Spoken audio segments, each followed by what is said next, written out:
السلام علیکم ناظرین، میں محمد عمران اور آپ دیکھ رہے ہیں یوٹیوب چینل تعلیم دنیا۔ ناظرین، آج کا میرا موضوع ہے اردو پڑھنا کس طرح سیکھیں، اور میرا ویڈیو کا پارٹ نمبر 167 ہے۔ اس ویڈیو کے اندر میں آپ کو اردو زبان کی دوسری کتاب پڑھانے والا ہوں۔ تو چلیے شروع کرتے ہیں، اور میرا چیپٹر ہے مچھلی اور سبق نمبر 5۔ بسم اللہ الرحمن الرحیم۔ مچھلی پانی میں رہتی ہے، خدا نے اس کا جسم پتلا اور چپٹا بنایا ہے، اس لیے کہ تیرنے میں آسانی ہو۔ وہ اپنی دم اور پروں کے سہارے پانی کو چیرتی پھاڑتی ایک جگہ سے دوسری جگہ چلی جاتی ہے۔ نمبر 2، جس طرح آدمی پھیپھڑے سے سانس لیتا ہے، اسی طرح مچھلی اپنے گل پھڑوں سے دم لیتی ہے۔ اب یہاں پہ دیکھیں، یہاں بھی دم ہے، یہاں بھی دم ہے، لیکن ہم کو اس کو دم پڑھیں یا دم پڑھیں، ہم کو پیچھے والے لائن سے ہم کو سمجھنا ہوگا۔ یہاں پہ کیا بولا؟ وہ اپنی دم اور پھیپھڑوں کے، دم پھیپھڑوں کے نہیں ہوتا، یہاں پہ دم، یہاں پہ ہم پیچھے اور آگے والے لائن سے ہم کو سمجھیں گے اس کو، یہ کس کو دم پڑھیں یا دم پڑھیں۔ لیکن یہاں ہم کو سمجھ میں آ رہا ہے کدھر گیا، گل پھڑوں سے دم لیتی ہے۔ گل پھڑوں سے دم یہاں پہ نہیں ہوگا، بلکہ دم لیتی ہے، مطلب سانس لیتی ہے۔ تو ان سے ہم کو آگے اور پیچھے والے حرف سے ہم کو سمجھنا ہوگا کہ وہاں پہ زبر لگے گا یا پیش لگے گا۔ یہ ہو گیا، آپ کو سمجھ میں آ گیا۔ پانی میں ہوا بھی شامل ہے، وہی اس کے منہ کے اندر جاتی اور گل پھڑوں کی راہ سے باہر آتی ہے۔ اگر پانی میں ہوا نہ رہے تو خالص پانی میں مچھلی زندہ نہیں رہ سکتی۔ اسی طرح کمرہ بند کر کے اس کے اندر کی ہوا نکال لو تو آدمی زندہ نہیں رہ سکتا۔ نمبر 3، مچھلی انڈے سے پیدا ہوتی ہے اور ایک مچھلی کئی لاکھ انڈے دیتی ہے۔ جب انڈے دینے کا وقت آتا ہے تو مناسب جگہ کی تلاش میں دور دور نکل جاتی ہے۔ وہ ریتی یا کنکروں میں انڈے دیتی ہے۔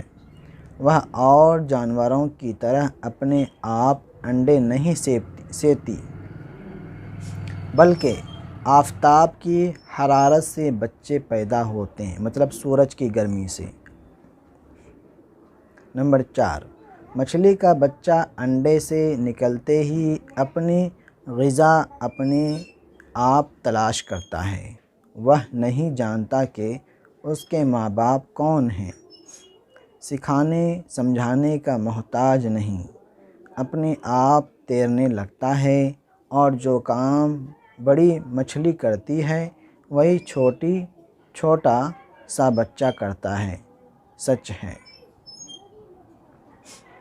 مچھلی کی جائے کن تیرائے۔ اب یہاں پہ لکھا ہوا ہے، یاد کرو ہجے اور معنی۔ جسم، جیم سنگر جسم، میم ساکن جسم، جسم کے معنی بدن۔ شین الف بر شا میم لام زیر مل، شامل، ملا ہوا۔ دال میم زبر دم، سانس۔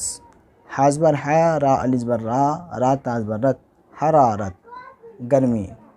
خا الف بر خا لام صاد زیر لس، خالص، جسم میں ملاوٹ نہ ہو۔ کون ہے یہ؟ ادھر ساؤنڈ۔ غین زر غی، زال زبر زا، غذا، خوراک۔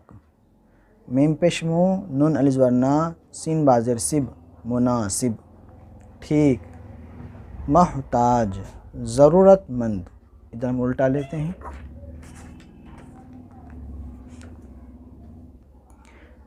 نمبر 6، پن چکی۔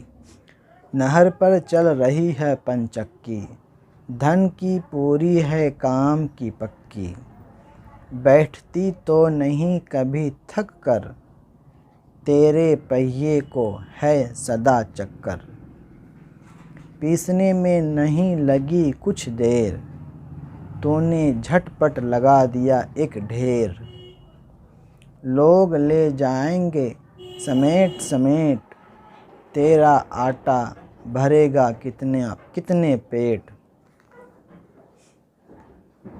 یہ کچھ نظم کے طور پہ یہاں پہ لکھا گیا ہے۔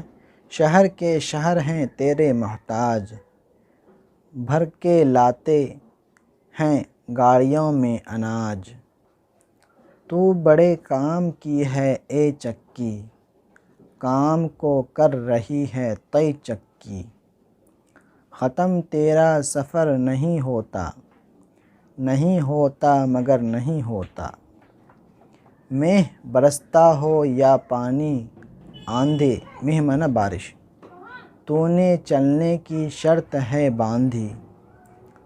تو بڑے کام کی ہے اے چکی، مجھ کو بھائی ہے تیری لیے چکی۔ علم اوپر کر لیتے ہیں۔ علم سیکھو سبق پڑھو بچوں، اور آگے چلو بڑھو بچوں۔ کھیلنے کودنے کا مت لو نام، کام جب تک کہ ہو نہ جائے تمام۔ جب نہ بڑھ جائے کام تب ہے مزہ، کھیلنے کھانے اور سونے کا۔ دل سے محنت کرو خوشی کے ساتھ، نہ کہ اکتا کے خاموشی کے ساتھ۔ دیکھ لو چل رہی ہے پن چکی، دھن کی پوری ہے کام کی پکی۔ اوپر کر لیتے ہیں لاسٹ۔ طے پورا کرنا، علم جاننا، شرط بازی، ختم آخر، پورا ہونا، خاموشی، چپ رہنا۔ تو آج کے لیے میرا سبق اتنا ہی رہے گا۔ امید کرتا ہوں آپ کو ویڈیو پسند آئی ہوگی۔ پسند آنے پر ویڈیو کو لائک شیئر ضرور کریں۔ ملتے ہیں اگلی ویڈیو میں۔ اللہ حافظ۔